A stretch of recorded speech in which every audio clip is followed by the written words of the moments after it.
അസ്സലാമു അലൈക്കും വറഹ്മത്തുള്ളാഹി വബറകാതുഹു. ബദർ യുദ്ധത്തിൽ മുസ്ലിമീങ്ങൾ നേടിയ വിജയം എല്ലാവരെയും ഒരേ സമയം പ്രകോപിപ്പിച്ചു എന്നതാണ് ഒരു സവിശേഷത. ഒന്നാമതായി മക്കയിലെ മുശ്രിക്കുകളെ, അവരുടെ അവസ്ഥ നമുക്കറിയാം. അതിദയനീയമായിരുന്നു അവരുടെ പരാജയം. പക്ഷേ അവരുടെ പരാജയത്തിൻ്റെ അർത്ഥം ഒരു യുദ്ധത്തിൽ അവർ പരാജയപ്പെട്ടു എന്നു മാത്രം ചുരുക്കി പറയാൻ പറ്റുന്നതായിരുന്നില്ല. ഒന്നാമത്തേത്, അവരുടെ മതപരമായ അസ്തിത്വം ചോദ്യം ചെയ്യപ്പെട്ടു കഴിഞ്ഞു. അവരുടെ 33 ദൈവങ്ങൾ, ലാത്തയും ഉസ്സയും ഹുബുലുൽ ആലയും മനാത്തയും, അവയ്ക്കൊന്നും ചെയ്യാൻ കഴിയില്ല എന്ന് പച്ചയായി വിളിച്ചു പറയുന്നതായിരുന്നു ബദറിൽ മുസ്ലിമീങ്ങൾ നേടിയ വിജയം. അപ്പോൾ മതപരമായി അവർക്കേറ്റ വലിയ ഒരടിയായിരുന്നു അത്. രണ്ടാമത്തേത്, സാമ്പത്തികമായി അവർക്കേറ്റ വലിയ ഒരടിയായിരുന്നു ബദർ യുദ്ധം. കാരണം ബദർ യുദ്ധത്തിൻ്റെ ആകത്തുക മദീനയിൽ, അതായത് ഷാമിലേക്കുള്ള കച്ചവട റൂട്ട് കടന്നു പോകുന്ന ബദർ ഉൾക്കൊള്ളുന്ന മദീനയിൽ മുസ്ലിങ്ങൾ രാഷ്ട്രീയപരമായും കായികമായും ശക്തി പ്രാപിച്ചു എന്നാണല്ലോ.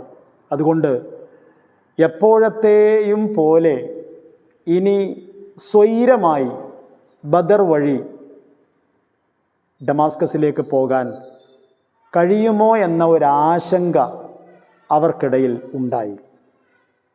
ഇതുകൊണ്ടാണ് സാമ്പത്തികമായി അവരെ അത് പ്രകോപിപ്പിച്ചു എന്ന് പറയുന്നത്. മൂന്നാമത്തേത്, രാഷ്ട്രീയപരമായ പ്രകോപനമായിരുന്നു. ബദർ യുദ്ധത്തിൽ അവരുടെ മുഴുവൻ മുൻനിര നേതാക്കളും നഷ്ടപ്പെട്ടു. പിന്നെ അപൂർവം ചില ആൾക്കാർ മാത്രം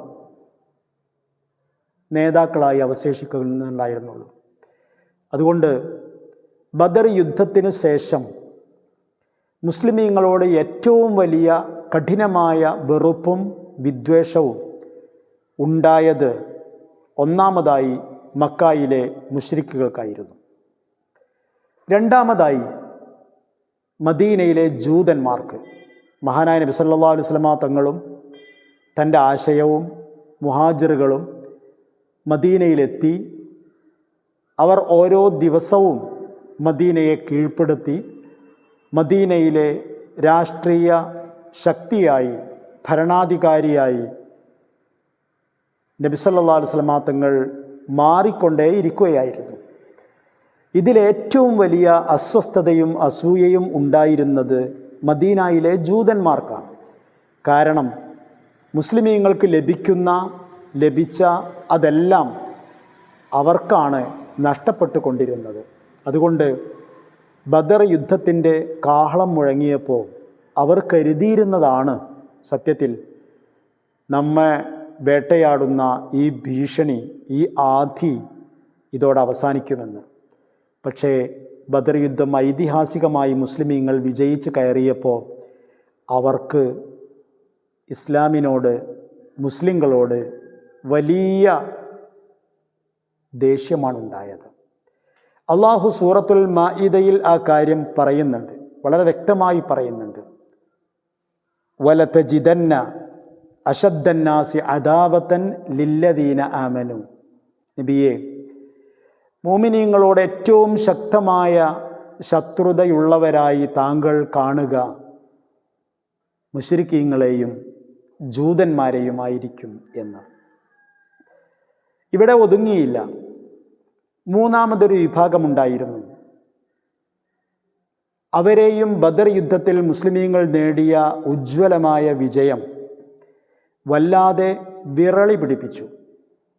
അത് മദീനയിലെ മുനാഫിക്കുകളുടേതായിരുന്നു. മുനാഫിക്കുകൾ ഉണ്ടായിരുന്നുള്ളൂ. അപ്പോൾ അബ്ദുല്ലാഹിബ്നു ഉബയ്യിബ്നു സലൂൽ എന്ന് പറയുന്ന ഒരു നിരാശാ നായകനുണ്ടായിരുന്നു അവിടെ. നബി സല്ലല്ലാഹു അലൈഹി വസല്ലമ തങ്ങൾ വന്നതുകൊണ്ട്, ഇസ്ലാം മദീനയിൽ എത്തിയതുകൊണ്ട് ഇസ്ലാം വളർന്നതുകൊണ്ട് അദ്ദേഹത്തിന് അവിടുത്തെ നേതൃസ്ഥാനം നഷ്ടപ്പെട്ടു പോവുകയാണ് ഉണ്ടായത്. അദ്ദേഹം പിന്നെ പിടിച്ചു നിൽക്കാൻ വേണ്ടി ഇസ്ലാമിലേക്ക് വന്നു. അപ്പോൾ അദ്ദേഹത്തിനും അദ്ദേഹത്തിൻ്റെ ഒപ്പമുണ്ടായിരുന്ന ചിലർക്കും ബദറിൻ്റെ കാഹളം കേട്ടപ്പോൾ വല്ലാത്ത ഒരു പ്രതീക്ഷയുണ്ടായിരുന്നു. തങ്ങളുടെ തലവേദന ഇതോടെ മാറും എന്ന പ്രതീക്ഷ. ബദറിൽ മുസ്ലിമീങ്ങൾ ഉജ്ജ്വലമായി വിജയിച്ചപ്പോൾ അതും നഷ്ടപ്പെട്ടു. അസ്സലാമു അലൈക്കും വറഹ്മത്തുള്ളാഹി വബറകാതുഹു.